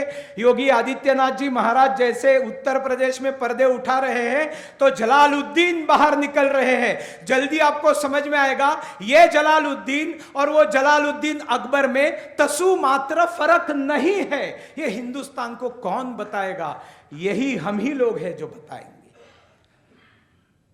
घूंघट नहीं खोलूंगी सैया तोरे आगे, लता जी का गाना है, सुंदर गाना है, लेकिन ये घूंघट नहीं है। रात को 12 बजे विवाह करना अशास्त्रीय है, लेकिन उत्तर भारत, बंगाल, बिहार सब जगह पर होता है। इस्लाम के आक्रमण के बाद, क्योंकि लूट कर लेकर जाते थे, लड़की को उठाकर लेकर जाते थे, धन लूट लेते थे, और अपनी बच्ची को बचाने के लिए, धन को बचाने के लिए चुप चुप कर रात को 12 बजे शादियां करना चालू हो गया। इस्लाम के आक्रमण के बाद छत्रपति शिवाजी महाराज थे जिन्होंने इसको रोक कर रखा, और उसके कारण सारा दक्षिण जो है आप देखेंगे, न कोई महिला कभी घूंघट लेती है, न ही कोई विवाह रात्रि में होता है। सूर्य की उपस्थिति में भगवान सूर्य नारायण को साक्षी रखकर विवाह आज भी महाराष्ट्र, गुजरात और दक्षिण भारत में होते हैं, क्योंकि इस्लाम का आक्रमण परिणाम नहीं कर सका। उन्हें मिले छत्रपति शिवाजी महाराज और धर्मवीर छत्रपति संभाजी महाराज। क्या चरित्र है संभाजी महाराज का। और आप इस मीडिया की कमाल देखेंगे, बस एक छावा फिल्म निकली, उसमें तो संभाजी महाराज का 5% दिखाया है, बाकी तो सारे जो है फिल्म के इफेक्ट्स जो है आपको आकर्षित कर। अगर 5% संभाजी महाराज दिखाकर 700-800 करोड़ का बिजनेस अगर वो कर सकती है, तो 100% संभाजी दिखाएंगे तो क्या कहर बर पाएंगे। विशुद्ध भारत को अगर इस सिनेमा नाट्य से दिखाया जाएगा, यह रोजगार का बहुत बड़ा साधन है। It will give employment. AI आपके लाखों जॉब खाएगा, नाट्य आपको लाखों करोड़ों जॉब देने का काम करेगा। इसलिए ये इसका रिवाइवल बहुत जरूरी है, जो इस प्रकार के पुस्तकों से रिवाइवल करने में बहुत बड़ा मददगार साबित होगा। अपने बच्चों को नाट्य सिखाइए, ड्रामा सिखाइए, प्रत्यक्ष दिखाना इस नाट्य। आपके सामने खड़ा रहकर जब आपके अभिनय किया जाता है उसकी कसौटी ज्यादा है। ये तो आप 50-60 रीटेक्स ले सकते हैं, ए नहीं नहीं नहीं ये ठीक नहीं हुआ मेरा, वापस रीटेक ले लो। नाट्य में रीटेक की कोई गुंजाइश नहीं है, किया तो किया। और इस तरह से आपको लाइव नाट्य, मैं सौभाग्यवान हूं, मैं महाराष्ट्र का हूं, आज भी महाराष्ट्र में हजार रुपए के टिकट देकर लोग हाउसफुल करते और नाटक चलते हैं। भारत में शायद ही कहीं ऐसा होता होगा। ये भी शिवाजी महाराज और लोकमान्य तिलक जी की कृपा है, जिसके कारण ये सारा वहां पर बचा हुआ है। आपने बचाने का काम किया है। त्रिपाठी जी, आप बहुत बुद्धिमान है और आपका भाषण भी सुनना है।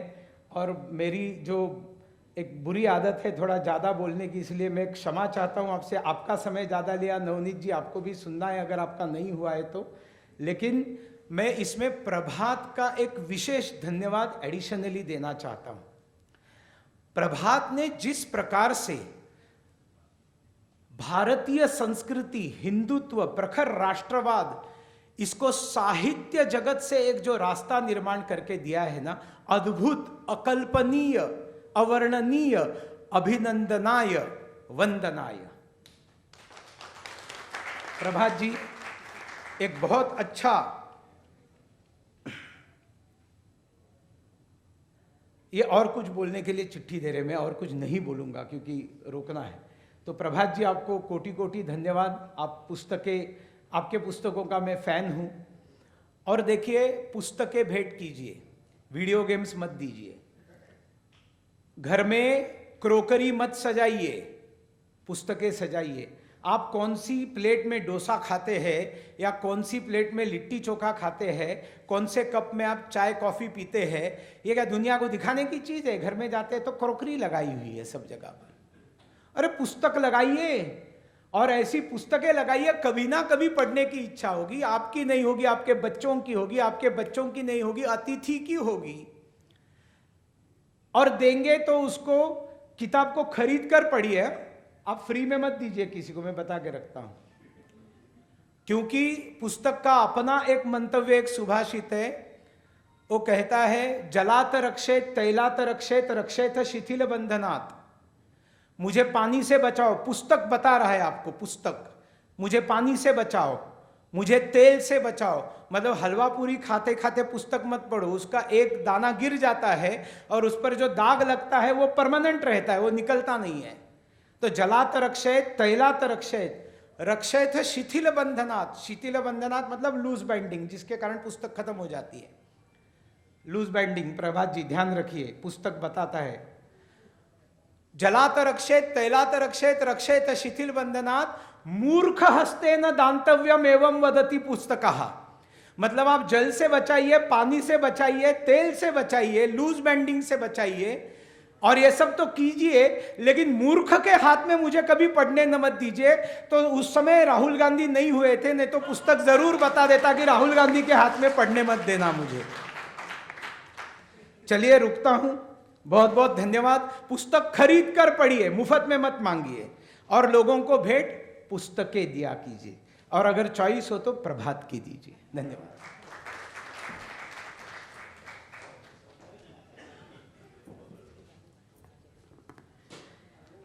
बहुत बहुत धन्यवाद महोदय आपका, इतने ओजपूर्ण भाषण के लिए, इतने अद्भुत वक्तव्य के लिए। हम त्रेता युग, द्वापर युग से होते हुए कला संस्कृति के माध्यम से कैसे कलयुग में भी हम राममय और कृष्णमय हैं, ये आपने हमें बताया। वीर शिवाजी महाराज, वीर सावरकर के अकल्पनीय पराक्रम से हमें फिर से आपने साक्षात्कार करवाया। आपका बहुत बहुत धन्यवाद।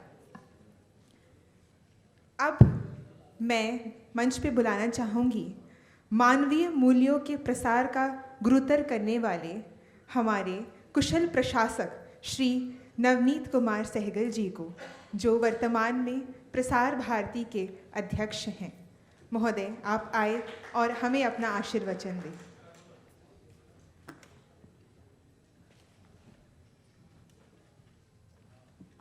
धन्यवाद। मैं त्रिपाठी जी को पहले सुनता तो अच्छा रहता, लेकिन कोई नहीं, मुझे आज के कार्यक्रम में मंच पर आसीन हमारे त्रिपाठी जी, सुनील देवधर जी, प्रभात अग्रवाल जी और शालिनी जी, मुझे बड़ा अच्छा लगा इस कार्यक्रम में आगे, विशेषकर माननीय मंत्री शेखावत जी को सुना और देवधर जी को सुना, और अभी थोड़ा मौका लगेगा तो त्रिपाठी जी को भी सुनेंगे। बहुत ही अच्छा प्रयास है। सबसे पहले मैं प्रभात जी का धन्यवाद करूंगा कि उन्होंने इसका प्रकाशन किया, और शालिना जी को जिन्होंने हिम्मत की, क्योंकि ये 2000-2500 साल पुराना ग्रंथ जो है, इसको सामान्य भाषा में आम आदमी के लिए उपलब्ध कराना एक बहुत बड़ा चैलेंज है, बहुत बड़ा काम है, क्योंकि बहुत सारी ये जो विधाएं हैं जिनके बारे में पूरा नाट्यशास्त्र भरत जी के उसमें जिक्र है, वो बहुत पुराना है, उसमें बहुत बार इंटरप्रिटेशन अलग अलग हुए हैं। लेकिन एक चीज़ जो सब चलती आ रही है, वो जो पूरी उसकी भावभंगिमाएँ, जो पूरा हर नृत्य के बारे में इतने विवरण हैं, वो अभी कायम है। और ये जैसा देश का जो हमारा विरासत है, हमारे देश की जो संस्कृति है, उसको इतने सालों तक सहेज के फिर अब जो प्रयास हो रहा है कि आम आदमी तक उसको पहुंचाना। मैंने कभी नाट्य शास्त्र के बारे में कोई जानकारी नहीं ली, मैं प्रोफेशनल आदमी, लेकिन आज मुझे भी मैं पढ़ने का, जब उन्होंने मुझे किताब दी तो पता चला कि भरत जी ने जो नाट्य शास्त्र की जो है संरचना भी की थी, और उसमें पूरे देश का जितना आज चाहे वो कोई सा भी नाट्य शास्त्र हो, भरतनाट्यम, कथक, वो सब वहीं से जन्मा है। तो मुझे भी उसकी जानकारी हुई। तो मेरे जैसे बहुत सारे ऐसे लोग होंगे जिनको पता ही नहीं होगा कि देश में, हमारी संस्कृति में, हमारी विरासत में ऐसी अद्भुत चीज़ें हैं जिनको कि हमको आगे वाली पीढ़ियों को सौंपना है, आगे वाली पीढ़ियों तक ले जाना है। और जैसा आप सब हम लोग जानते हैं, हमारे जो इतिहास रहा है, विशेषकर जो विरासत का, सांस्कृतिक विरासत जो हमारी थी, उसके साथ कितनी छेड़छाड़ हुई है, कितना उसको दबा के रखा गया है, दूसरा इतिहास, दूसरी संस्कृति उसके ऊपर हावी करने की कोशिश की गई है। तो ये बहुत सरकार का भी एक अच्छा प्रयास है। माननीय प्रधानमंत्री जी जो विरासत के साथ विकास का एक लक्ष्य लेकर चल रहे हैं, उसमें हम सब का ये प्रयास होना चाहिए और कर्तव्य है कि सब जितनी हमारी पुरानी ऐसी धरोहरें हैं, जो 2-2, 2,500, 4-4 हज़ार साल पुरानी धरोहरें, उनको हम आम जन के सामने लाएं, उन्हीं की भाषा में लाएं, ताकि कम से कम यदि रुचि हो तो वो पढ़ें, कम उन्हें जानकारी मिले। और मैं ये भी बताना चाहूँगा कि हम भी प्रसार भारती में ये प्रयास कर रहे हैं।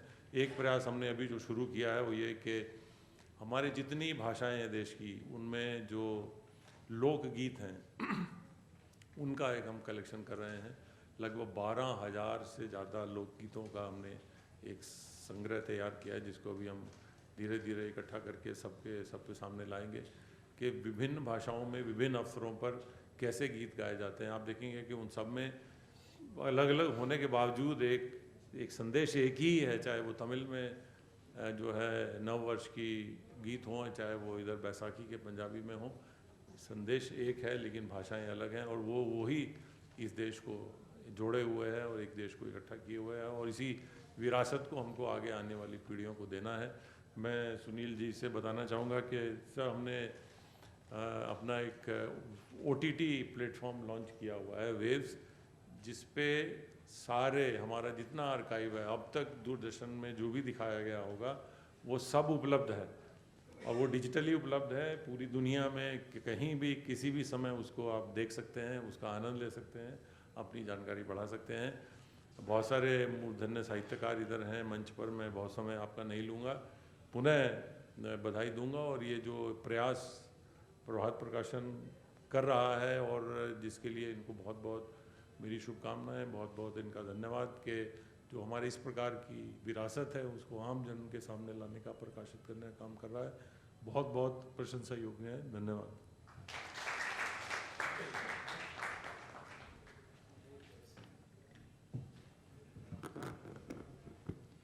बहुत बहुत धन्यवाद महोदय। अब हमारे महानुभाव श्री गिरीश चंद्र त्रिपाठी जी, शिक्षा जगत में जिनकी ख्याति बहुश्रुत है, ऐसे ज्ञान के धनी हमारे बीच अपना वक्तव्य देने आ रहे हैं।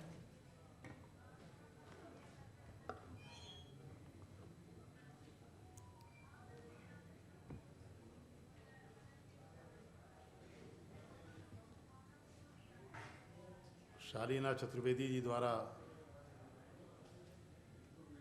रचित भरत मुनि का नाट्य शास्त्र, जो प्रभात प्रकाशन द्वारा मुद्रित है, उसके विमोचन के इस कार्यक्रम में हम सब के बीच उपस्थित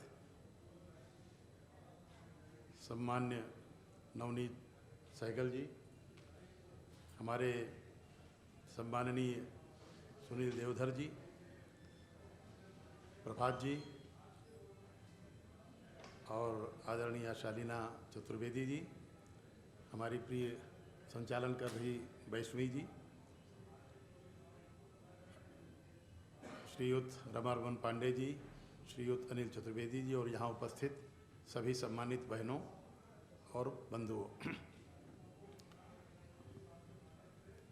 आज का कार्यक्रम इस पुस्तक के विमोचन की दृष्टि से तो महत्वपूर्ण है ही।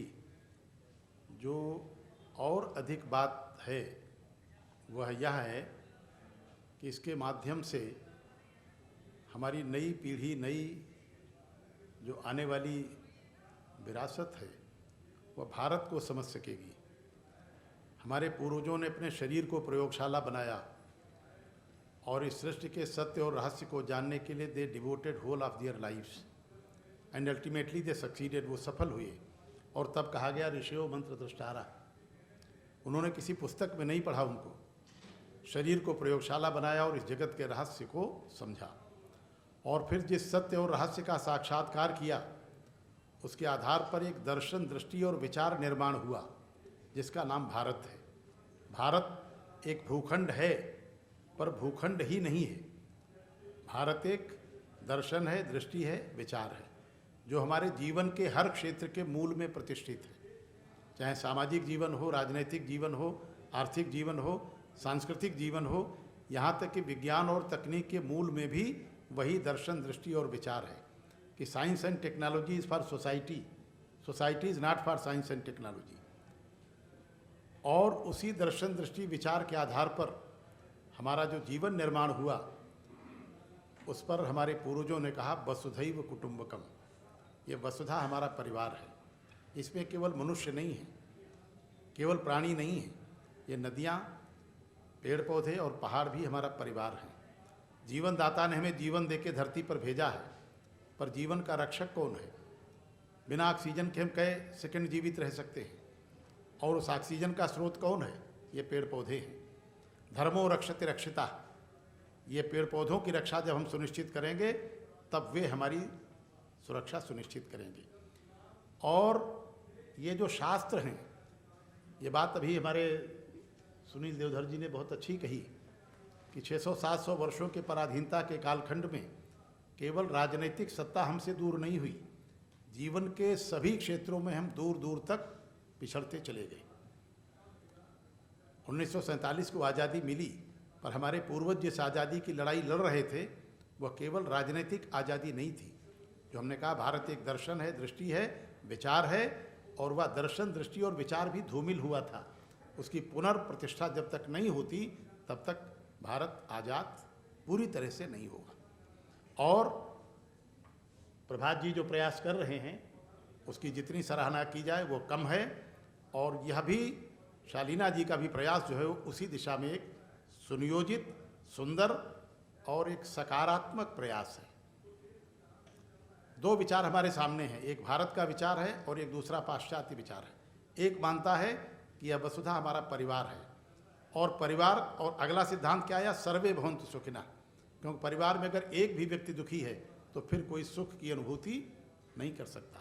कभी कोई बहुत परेशान दिखता है, भाई बहुत परेशान लग रहे हो, तो माँ बीमार है, पिताजी बीमार हैं, बेटी बीमार है, बेटा बीमार है, और बहुत परेशान है तो पत्नी बीमार है।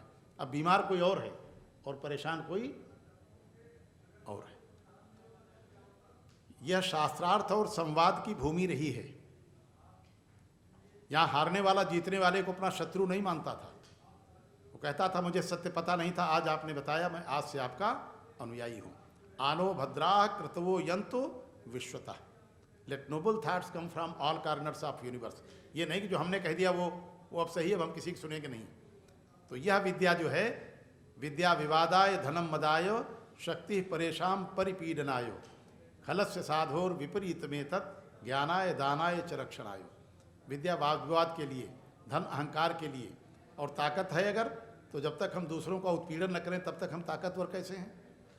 राम जंगल जाते हैं, मुनियों के यहाँ गए, हड्डियों का ढेर देखकर राम रोने लगते हैं।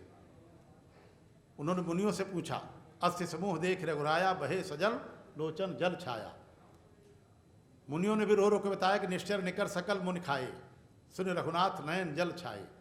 मुनियों ने भी रो रो के बताया कि राक्षस आते हैं और हमको खा जाते हैं, यही हड्डियों के ढेर हैं।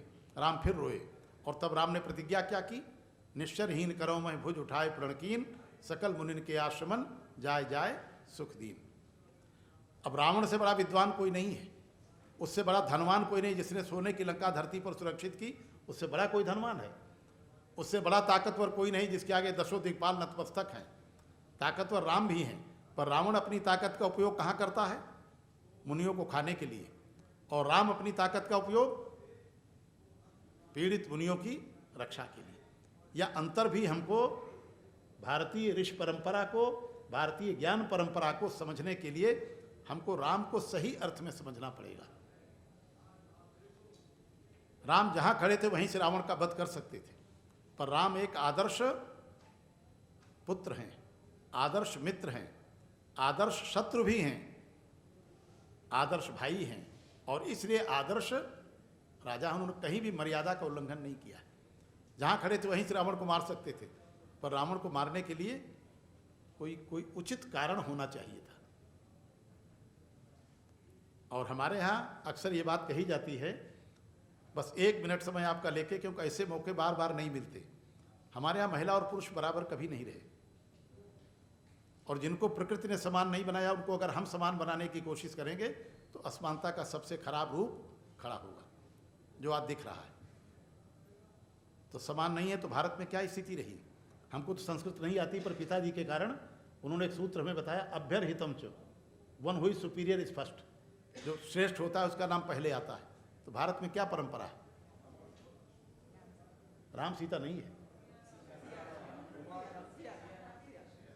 और थोड़ा पहले ये माता पिता है, पिता माता नहीं है। सीताराम, राधे श्याम, भवानी शंकर, गौरी शंकर, गिरिजा शंकर, लक्ष्मी नारायण, महिला का नाम पहले है। 3 ऋण है हमारे यहाँ।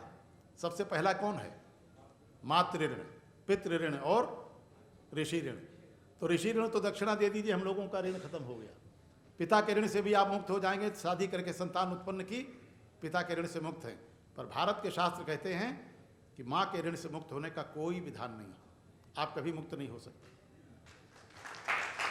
ये भारतवर्ष है। जब जब कोई पुरुष दुविधा में पड़ा है तो उसे दुविधा से बाहर निकालती है कोई महिला। अभी भी संभाजी की चर्चा हो रही, शिवाजी की चर्चा हो रही। इतिहास में कोई महापुरुष आप नाम लीजिए, उसके पीछे गौर से देखिए तो कोई महिला खड़ी दिखाई पड़ती है। पुरुष में कोई ताकत नहीं होती। शिव में भी अगर शक्ति निकाल लीजिए तो क्या बचेंगे, शव हो जाएंगे। ये भारत ही है जो अर्धनारीश्वर भगवान की कल्पना करता है। भगवान शिव पूरे ही नहीं जब तक पार्वती साथ खड़ी नहीं होती। लक्ष्मण जी ने माँ से आदेश ले लिया कि मैं भैया के साथ जंगल जाऊंगा, पर उर्मिला के कक्ष की ओर बढ़ रहे हैं तो पैर कांप रहे हैं कि अगर उर्मिला मना कर देगी तब क्या करूंगा। दरवाजे पर पहुंचते हैं तो आरती लिए खड़ी है कि आप जाइए, मैं चौक इंतजार करूंगी। लक्ष्मण जी दुविधा से बाहर आ गए। उन्हीं लक्ष्मण जी को वीर घातनी सांगी लगती है। हनुमान जी पहाड़ ले आ रहे हैं, भरत जी को भ्रम हुआ, भ्रम दूर हुआ तो हनुमान जी कहते हैं जाने दीजिए, नहीं तो लक्ष्मण जी नहीं बचेंगे। तो अगर आज की सुमित्रा होती तो क्या कहती, पत्नी के लिए बेटे को मरवा दिया। पर वो क्या कहती है, लक्ष्मण जी चिंता मत करिए, हमारा एक बेटा और है, सवेरे लंका पहुंच जाएगा, राम अकेले नहीं। उनके बगल में खड़ी हुई उर्मिला क्या कहती है, हनुमान जी आप निश्चिंत रहिए, आराम से जाइए, सूर्य में साहस नहीं है कि आपके पहुंचने के पहले वो उदय हो जाए। ये भारतवर्ष है। और वो लड़ाई लक्ष्मण और मेघनाथ की नहीं थी, वो लड़ाई भी 2 सतियों की है। कौन है दूसरी, देखो आज की हमारी नई पीढ़ी जानती भी नहीं। सुलोचना है, वो भी सामान्य नारी नहीं है।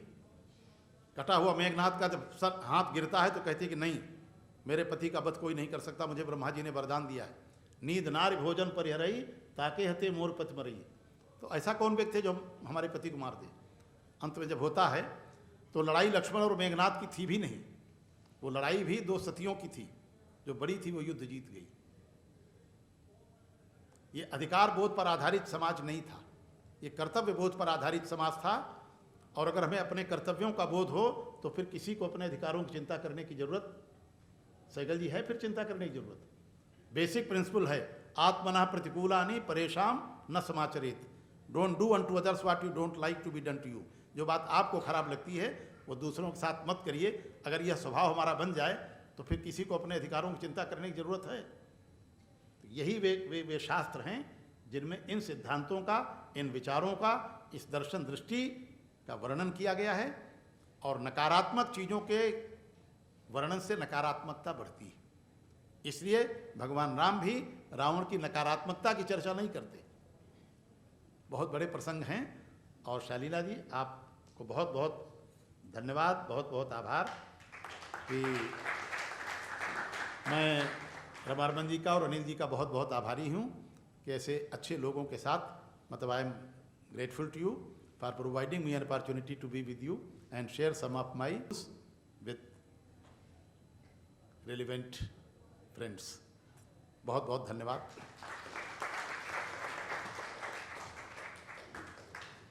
बहुत बहुत धन्यवाद महोदय। हम कार्यक्रम का समापन राष्ट्रीय गीत से करेंगे। उसके पश्चात जलपान की व्यवस्था है बाहर। आप सभी से अनुरोध है कि उसे ज़रूर ग्रहण करें। सबसे पहले मैं आप सभी देवतुल्य अतिथियों का बहुत आभार व्यक्त करना चाहूँगी कि आप आए और कथक गुरु शालीना चतुर्वेदी जी एवं प्रभात जी के इस कला यज्ञ में आप हमारे साथ ही बने। मैं मंचासीन माननीय श्री सुनील देवधर जी, श्री नवनीत कुमार सहगल जी, श्री गिरीश चंद्र त्रिपाठी जी, श्रीमती शालीना चतुर्वेदी जी एवं श्री प्रभात कुमार जी का बहुत बहुत धन्यवाद करना चाहूँगी, जिन्होंने अपने आशीर्वचनों से हमें एक नई दिशा दिखाई। मैं हमारे सारे मीडिया कर्मियों की बहुत बहुत धन्यवाद करना चाहूँगी, जो एक सूत्र बनेंगे इस कार्यक्रम और जनमानस के बीच में। साथ ही मैं कॉन्स्टिट्यूशन क्लब ऑफ इंडिया के सभागार की बहुत बहुत धन्यवाद करना चाहूँगी कि हमें ये मंच मिला अपनी कला को, अपनी विद्या को आपके सामने लाने का। और अंततः मैं भगवान भोलेनाथ महादेव को भी धन्यवाद करना चाहूँगी, क्योंकि उनके आशीर्वाद के बिना यह संपन्न नहीं हो पाता। जननी जन्मभूमिश्च स्वर्गादपि गर्यसी। भारत की मिट्टी जहाँ कला, साहित्य, संस्कृति, आध्यात्म फलीभूत होता है, हो रहा है, होता रहेगा, ऐसी जन्मभूमि को हम प्रणाम करते हैं। और राष्ट्रीय गीत के लिए मैं प्रभात जी के सहयोगी राजेंद्र जी को अनुरोध करूंगी कि वे मंच पे आएं।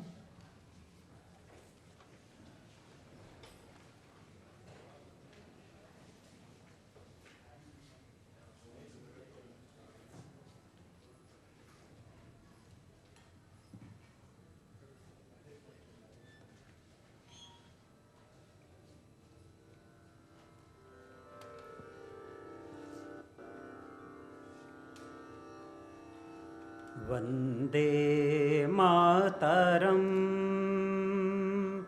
वन्दे मातरं, सुजलां सुफलां मलयज शीतलां शस्यश्यामलां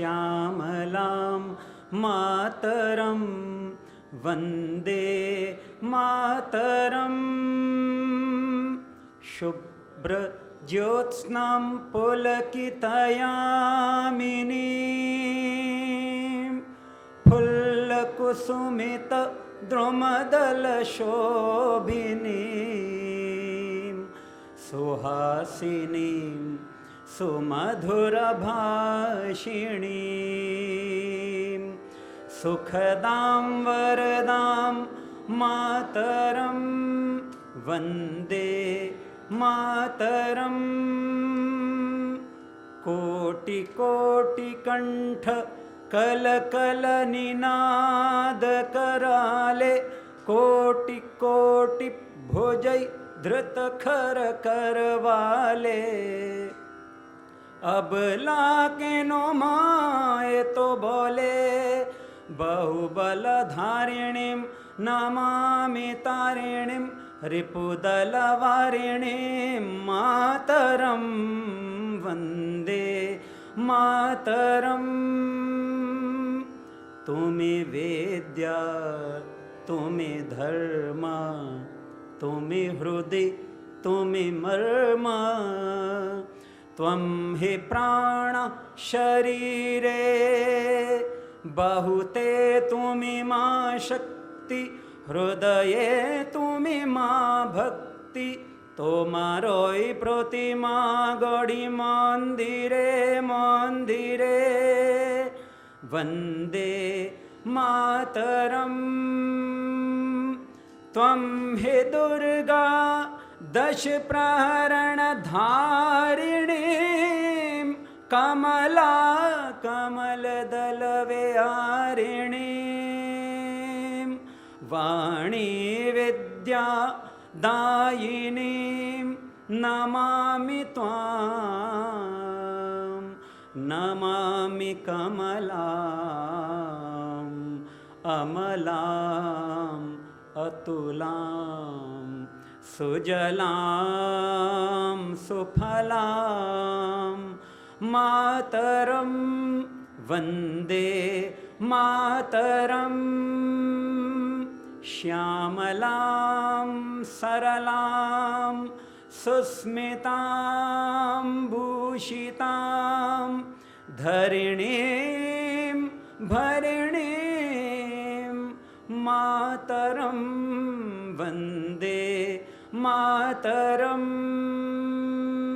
वन्दे मातरम्।